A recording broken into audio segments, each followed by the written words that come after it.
It's so funny, right? In nowadays we have to hold workshops, people have to go to therapists just to open up, which I believe should have been the norm. Opening up to your own family members, opening up to your own friends. And even in my personal experience, there were times when I wanted to open up, but people have become superficial to some extent. And that doesn't make you want to open up sometimes. So, for example, you can talk to somebody and the conversation would be like, hey, how are you? I'm good. Everything's okay. Have a wonderful day. And that's it. To open up, to have that safe space, first, you need to find somebody on the same wavelength. Yeah, Then you need somebody to be a good listener and somebody to genuinely give you a good advice. you're right. And I expect, at least this was my perception before, that being somebody being your blood relation would do that for you, but no, it doesn't. It's always somebody, it's the other person usually. Could be a random stranger. That's why sometimes it feels so good to talk to a random stranger. The people that you expect to be there for you, usually they won't, and they don't like to talk about it. And it's the other person, random occurrences, that sometimes just changes life. Absolutely. But it is not family people's fault, Rahul. We need to understand that part. Listening to somebody, being there for somebody, holding their hands and saying, don't worry, I'm there for you. All these are skills coming under emotional intelligence. Who taught our parents or us to do that? Nobody. We were not taught in schools, universities, growing up. You do your MBA or CAT or BBA or whatever you do in life, nowhere you're taught these skills. So, how are we going to learn it? That's the reason we go to therapy or a group therapy or spiritual therapies and all, because we need some space to learn this. So, and the myth is that there should be something wrong with me for me to learn this. And I rather feel opposite. If someone says everything in my life is going very good and I don't need anything in my life, I say, don't say that out of your mouth. Learn these skills when everything is going fine in your life so that you can be preventive better than finding a cure. Equip yourself with those emotional skills. So, as you're saying, right, you can develop it in your family. You can develop it in the family you are going to create and around you. You can't do much about friends or people around. And the fact is, it's none of your business. You see in your own inner circle, how can you create a circle of people who are like this? That's the best you can do when you're raising a kid, when you're having a family. That's the best you guys can do as a couple. That's in your hand. Nothing else is in your hand.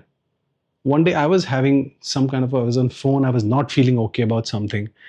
And I just kept the phone, I was not okay. And my kid was just sitting over there and he was just watching me.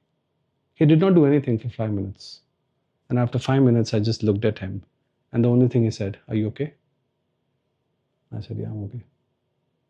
He's 8 years. And he said, do you want to talk about it? I said, no, I'm fine. Okay, let me know if you need. You've grown him up really well. So the point is, I've not taught him this, but that's what he's seeing around him. And he's imbibing that skill. So the fact of the matter is that we all can learn that skill.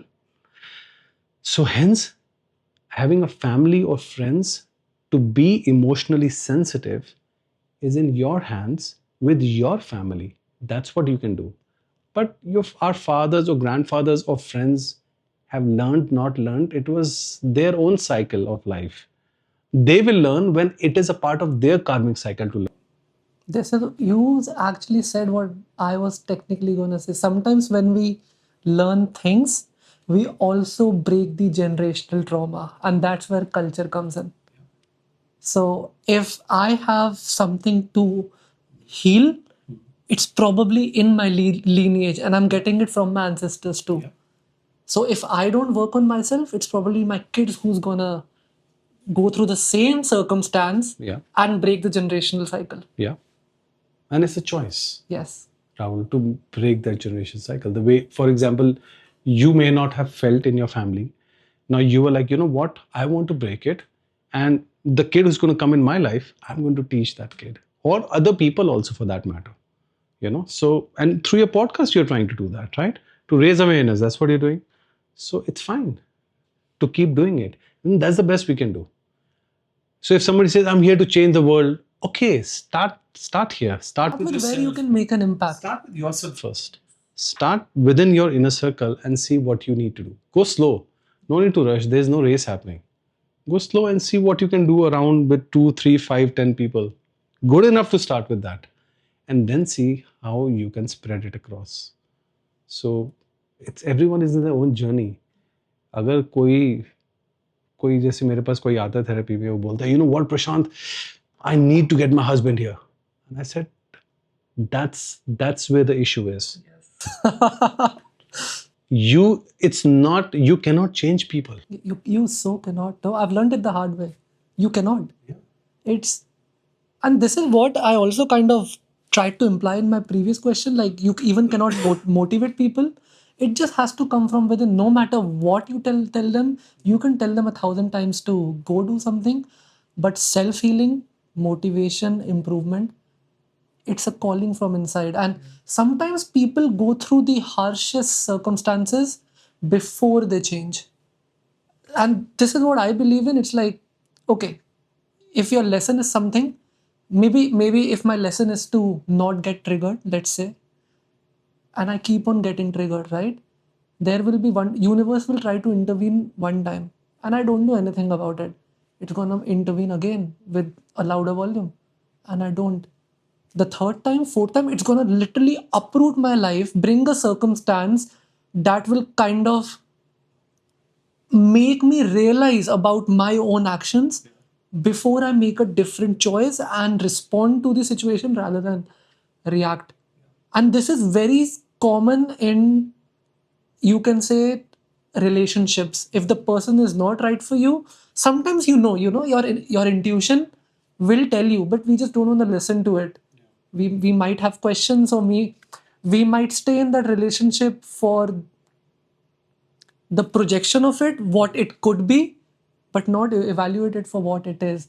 Universe will intervene once, twice, thrice, fourth time, and the fifth time you will be hurt so freaking bad that you will just leave the person